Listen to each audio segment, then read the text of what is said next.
For my 30th birthday, my father put a projector screen in the middle of his living room. My name is Kara, and what was supposed to be a milestone celebration was secretly orchestrated into a brutal public intervention. There were about 40 guests crammed into the house, relatives, family friends, and neighbors I've known my whole life, all staring at me in dead silence. My father stood in front of that massive screen. He didn't even need a microphone as his voice boomed through the room, aggressively pointing his finger at me. He called me selfish, ungrateful, and loudly declared that I was the singular reason our family was falling apart. To my left, my older sister had her phone held high, shamelessly recording the entire spectacle. In the front row, my stepmother was already dabbing her eyes, perfectly preparing her fake victim tears, while my two brothers guarded the doorways, making sure the intimidation and pressure in the room were absolute. But I didn't cry, I didn't jump out of my seat, I didn't even try to argue. Instead, I just sat there and smiled in complete silence.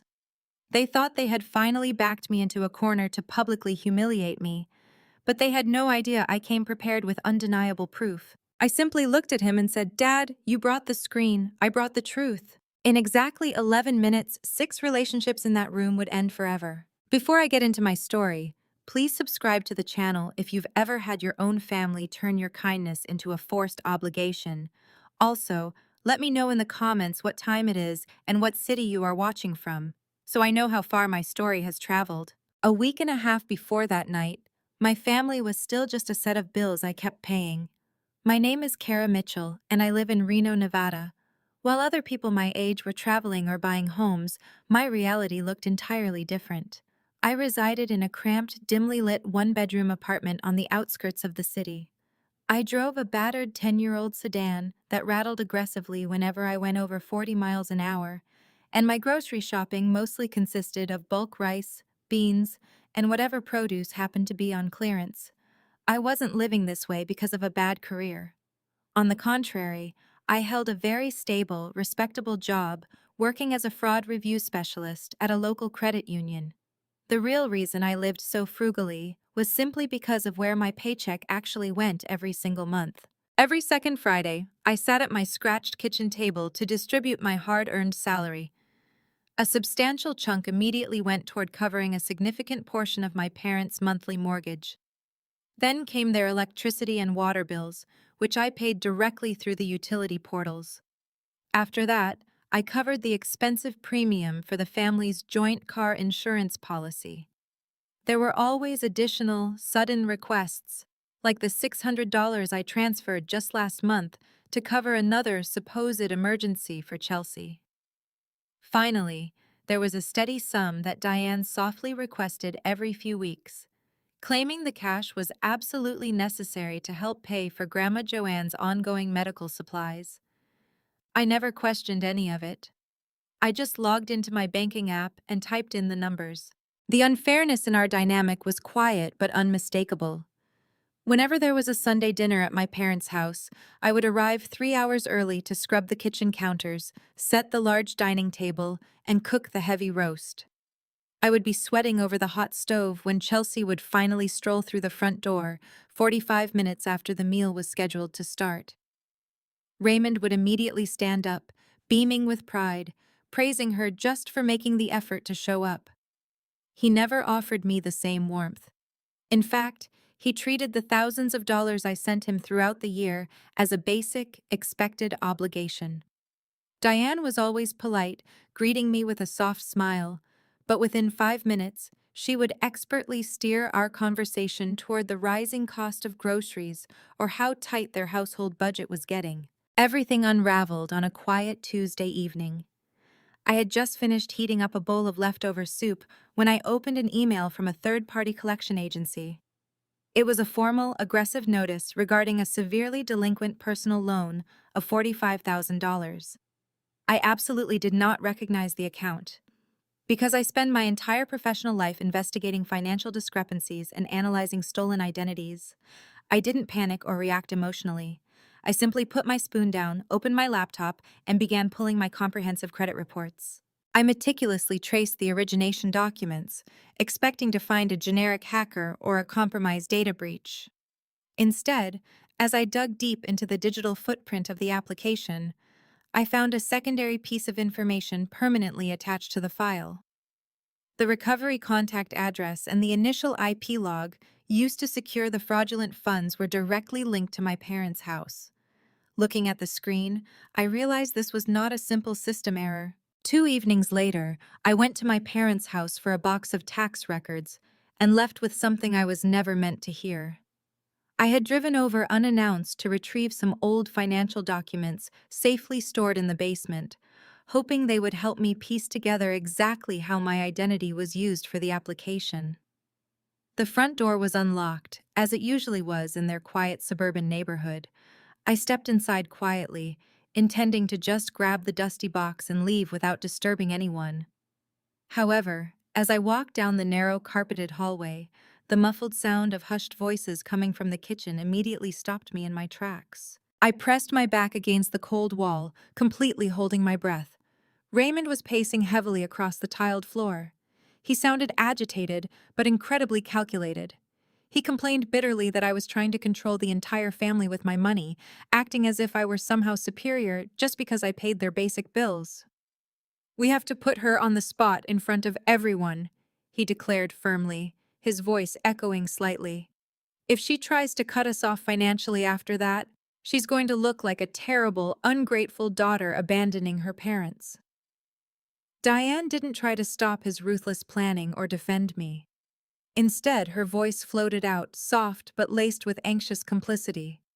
She explicitly asked what would happen if I eventually discovered the truth about the massive personal loan. That one quiet sentence confirmed everything. Diane knew exactly about the fraudulent debt, and she had willingly chosen to remain perfectly silent while watching me pay for their lifestyle. Then, Chelsea chimed in. She sounded excited, almost giddy about the prospect of impending drama. She casually volunteered to film the entire confrontation on her phone, justifying the invasion of privacy by claiming it would be a perfect example of real family accountability to post and share online. Hearing my older sister treat my planned emotional humiliation as potential internet content made my stomach physically drop. But Raymond wasn't finished orchestrating the nightmare.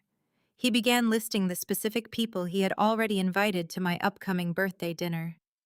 He named our extended relatives, the nosy neighbors from down the street, and prominent members of their Sunday church circle. He casually mentioned Eric. But the name that truly made my blood run cold was Andrew. Andrew was my branch manager at the credit union. At the sheer, terrifying scale of their betrayal finally clicked into place. This orchestrated intervention had absolutely nothing to do with helping me or addressing any genuine family issues. It was a carefully designed public trap. Raymond was purposefully bringing in my professional superior and their entire religious community to publicly shame me, ensuring that if I ever tried to speak up about the stolen funds, no one would believe me. They were trying to completely destroy my professional credibility and lock me into permanent silent compliance. I didn't burst through the kitchen door. I didn't scream, and I didn't demand an explanation. I slowly backed away, silently turning the front doorknob, and walked out into the cool night air. Instead of calling them crying, I drove straight back to my tiny apartment, opened my laptop, and started investigating everything exactly like a professional fraud case file. That night, I stopped treating it like a family problem and started treating it like a paper trail. Sitting at my desk with only a single lamp illuminating the room, I pulled years of my personal bank statements and methodically mapped out every single transfer I had ever authorized. I cross-referenced routing numbers, dates, and payment timestamps. The results were sickening. The substantial funds I had diligently sent to cover their housing didn't always go to the bank holding the deed. Instead, large portions were routinely diverted directly into Chelsea's personal checking account. Furthermore, the supposed emergency car insurance payment I covered for my sister last month perfectly matched a vendor receipt I found left accessible on a shared family cloud drive. The money wasn't for a vehicle repair, it was used to purchase high-end lighting equipment and rent a local podcast studio. Even worse, I unearthed an archived email forwarding a loan document. It definitively proved Raymond was completely aware of the $45,000 debt from the very beginning. The next morning at the office, the sheer exhaustion must have been visible on my face because my colleague, April, pulled me into an empty conference room. April was a seasoned investigator who had seen every kind of familial theft imaginable. She didn't pry for drama, but when I gave her a brief outline of the betrayal, she became the anchor I desperately needed. She didn't offer empty platitudes or pity. Instead, April immediately helped me compartmentalize my anger. She firmly advised me to organize a rigid timeline and make offline physical copies of every single digital receipt. Do not react, she warned me, her tone steady and purely professional.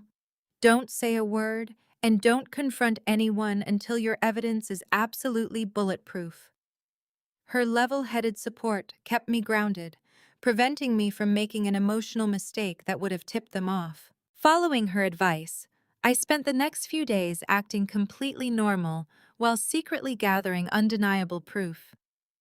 Whenever I was in the same room with my relatives, my phone was quietly recording in my pocket. I captured Raymond explicitly stating that my financial contributions were a mandatory, expected obligation rather than a gift. During a seemingly innocent phone call, I recorded Diane softly but firmly, telling me to keep paying without question because I couldn't afford to stress your father out. Later, during a brief afternoon visit, I caught Chelsea openly bragging about the expensive sound acoustics in her new studio, mere minutes before she turned around and shamelessly asked me to cover her upcoming phone bill.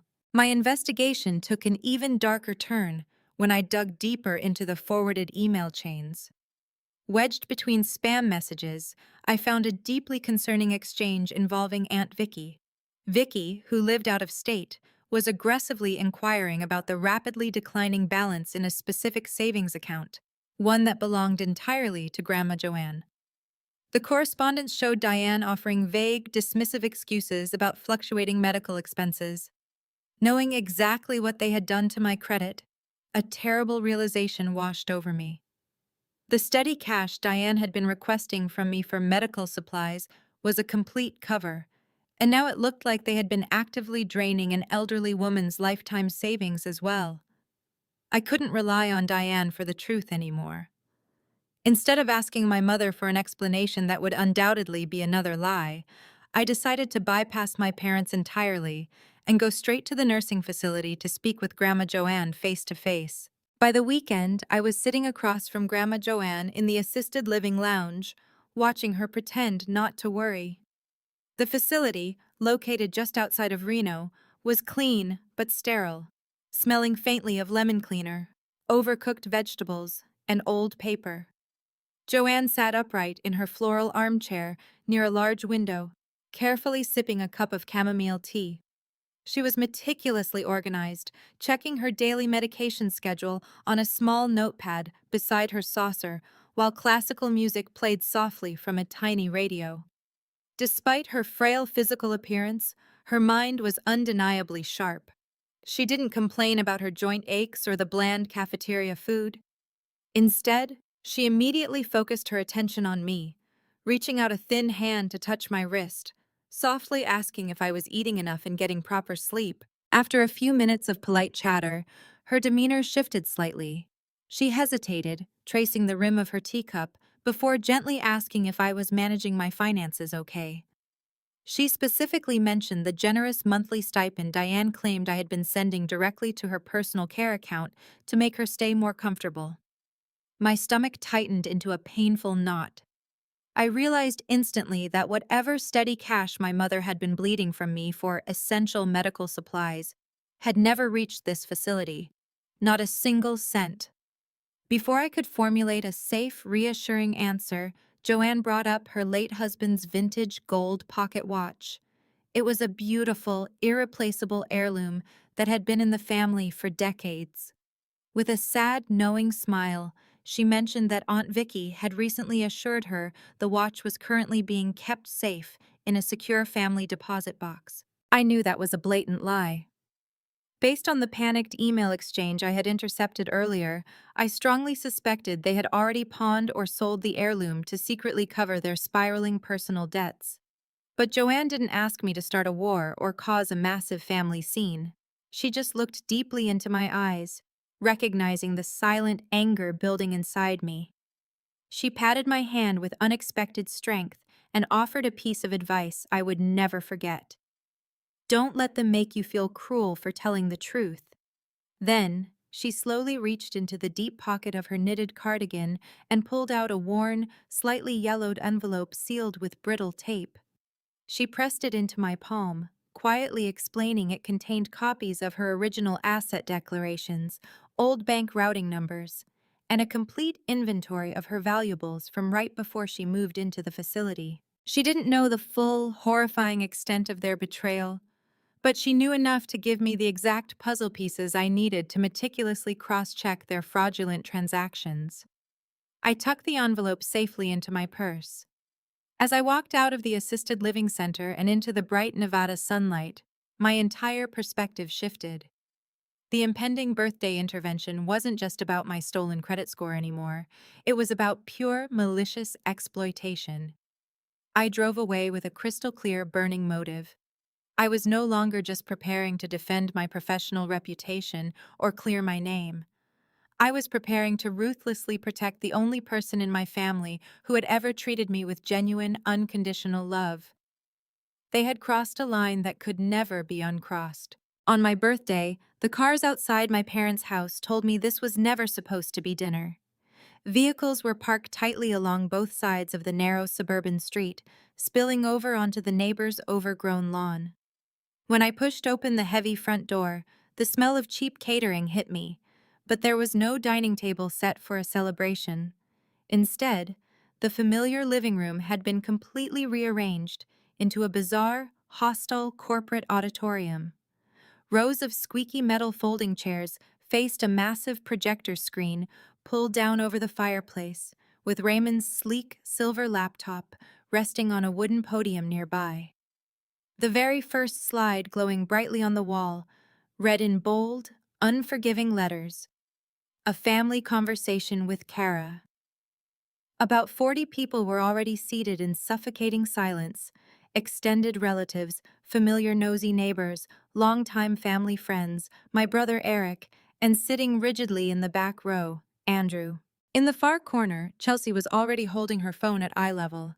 She was practically vibrating with malicious excitement as she recorded my every movement, capturing my arrival for her imaginary audience. In the absolute center of the front row, Diane sat with perfect posture, clutching a crumpled tissue in her trembling hands, already playing the role of the heartbroken matriarch. Raymond stepped up to the front podium, clearing his throat loudly. He began his rehearsed speech by claiming, with sickening fake sincerity, that they were only staging this intervention out of deep, unconditional love. But within seconds, his tone hardened into pure venom. He publicly labeled me as incredibly selfish and deeply ungrateful. He accused me of weaponizing my financial success to maliciously control the family dynamic.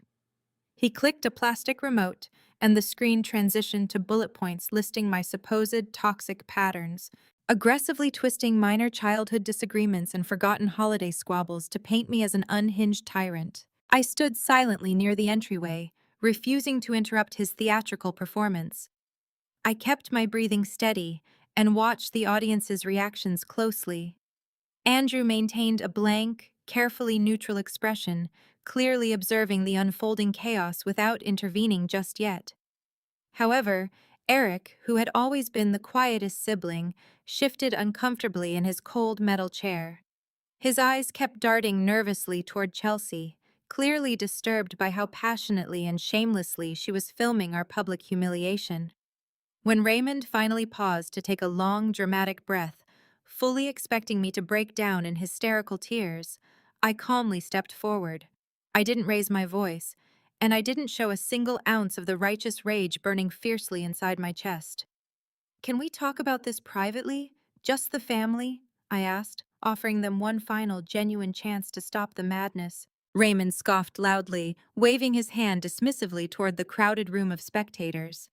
He firmly refused the offer, proudly declaring that every single person sitting in those folding chairs was a necessary witness to my supposed abusive behavior. He wanted them there to trap me, to ensure I couldn't quietly deny his fabricated narrative behind closed doors. He had completely locked himself into his own inescapable trap. Without another word of protest, I walked directly up to the front of the hushed room. I reached into my leather work bag, pulled out my own sleek laptop, and swiftly unplugged the thick HDMI cable from his machine. Before anyone could fully process what I was doing, I plugged it straight into my own port. I looked directly into his shocked eyes, my expression dead cold. "Dad, you brought the screen. I brought the truth." I connected my laptop before anyone in that room understood what I was doing.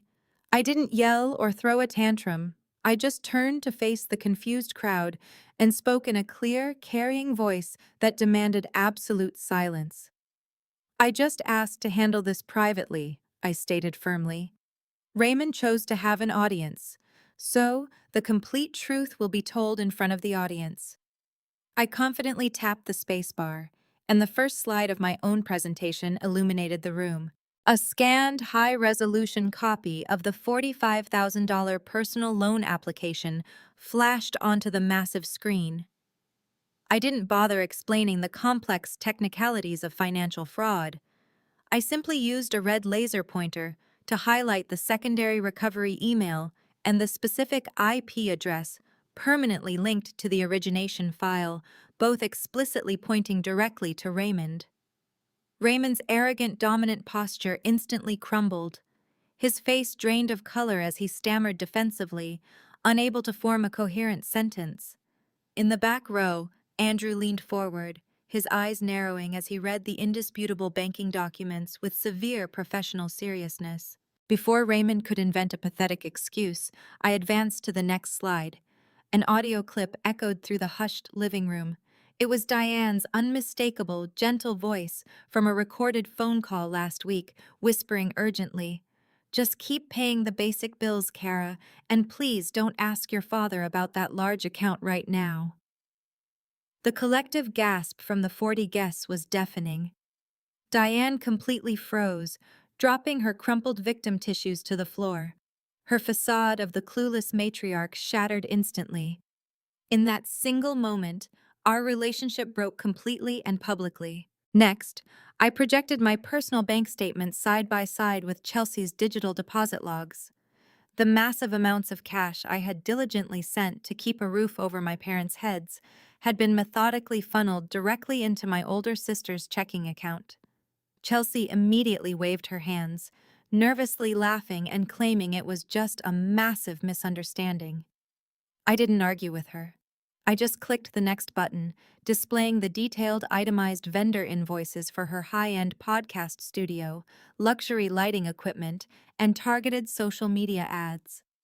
The polished, self-made online image she had spent years building began to violently disintegrate before her eyes.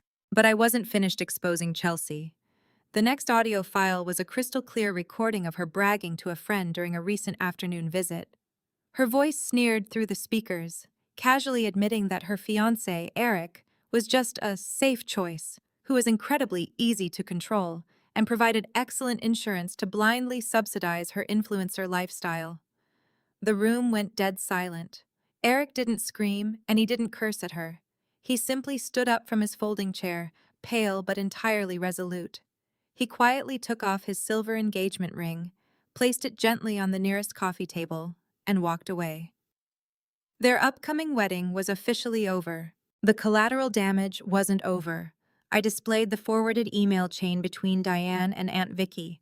The damning correspondence proved that Vicky was actively helping siphon and hide the rapidly declining funds from Grandma Joanne's lifelong savings account.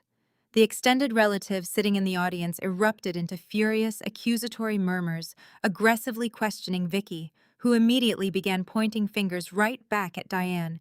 The two co-conspirators viciously turned on each other, severing their lifelong bond in seconds as they desperately tried to shift the blame for robbing a vulnerable elderly woman. For my final slide, I played the chilling recording I had captured in their hallway just days ago. Raymond, Diane, and Chelsea's voices filled the room, meticulously plotting this exact intervention.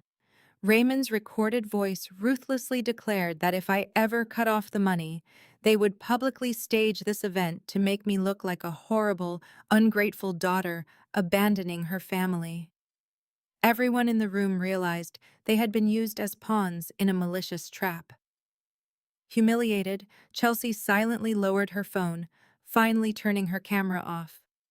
From the back of the room, Andrew stood up. He buttoned his suit jacket, looked directly at me, and said simply, "This changes nothing about how I view your professional integrity, Kara. Though I must admit, you are far calmer under pressure than I ever realized." I looked at the absolute smoking ruins of my family. "All of my financial support ends tonight," I announced coldly. "I will be handling the fraudulent loan through official legal and corporate channels starting tomorrow morning. And no, I will not be speaking to any of you privately." Leaving them to drown in the chaos they had orchestrated, I turned around and walked out the front door. By midnight, every automatic payment I had ever made for them was gone. I sat quietly at my small kitchen table, logged into my banking portals, and methodically canceled the monthly mortgage transfers, severed the utility autopays, and immediately placed a hard security freeze on my credit profile. I formally initiated a severe fraud dispute for the $45,000 loan with my corporate investigative team. I didn't call my parents to scream or argue. I just sent one brief, coldly worded email stating that my financial involvement was permanently terminated. Without my steady income to artificially prop up their lifestyle, Raymond's entire world quickly collapsed. The aggressive collection agencies mercilessly pursued him for the defaulted loan, ultimately forcing him to quietly put the large suburban house on the market and downsize to a much cheaper neighborhood. The prominent, respectable community image he valued so much was completely destroyed by his own actions. Diane suffered a quieter, more isolating consequence. She lost her daughter entirely. I stopped answering her desperate, tearful voicemails. The extended relatives now knew she was a silent, willing accomplice to familial theft, and our relationship was permanently severed, leaving her to face the judgment of her peers completely alone. Chelsea's artificial influencer empire shattered almost overnight. After Eric officially canceled the wedding, losing his expensive venue deposits but successfully escaping a highly toxic marriage, Chelsea's carefully curated online persona crumbled. She desperately posted a heavily edited, tearful, family healing video, hoping for sympathy, but it backfired spectacularly when observant followers noticed the inconsistencies and former sponsors quietly dropped her lucrative contracts. Completely broke, she was forced to move back into a tiny bedroom with our downsizing parents. Eric simply walked away from the exhausting chaos, proving he was never the villain, just another victim of her endless manipulation and financial demands. Aunt Vicky faced the brutal wrath of our furious extended relatives. She was swiftly and legally removed from handling any of Grandma Joanne's medical paperwork and forced into a strict, closely monitored repayment plan to replace the stolen savings. As for Joanne, her accounts were finally secured. I continued to visit her regularly at the facility, making it strictly clear that she could never be used as a convenient bridge for family reconciliation. At the credit union, Andrew remained thoroughly professional. He never brought up the humiliating drama, choosing to judge me entirely on my impeccable work ethic rather than Raymond's desperate, fabricated lies. For me, there was no grand, tearful reconciliation. I completely blocked Raymond, Diane, and Chelsea on every single platform. I skipped the mandatory holiday dinners and flatly refused any manipulative requests to meet privately just to talk things out and sweep it under the rug. If they absolutely needed to reach me regarding the ongoing loan investigation, it strictly had to be done through a third-party lawyer or a legally traceable email address. My peace of mind was finally my own. Through this nightmare, I learned an incredibly difficult but necessary truth. Setting firm boundaries doesn't destroy a family. Setting boundaries simply stops toxic people from treating your genuine kindness as their personal, unlimited property. Just because someone shares your DNA or happens to be your parent or sibling does not grant them the absolute right to publicly humiliate you, exploit your career, or bleed you dry for their own comfort. You are always allowed to walk away from people who only love what you can provide for them. Thank you so much to everyone who stayed and listened to my story until the very end. Please share your honest thoughts in the comments below, or tell me about the hardest boundary you have ever had to set in your own life. Protect your peace,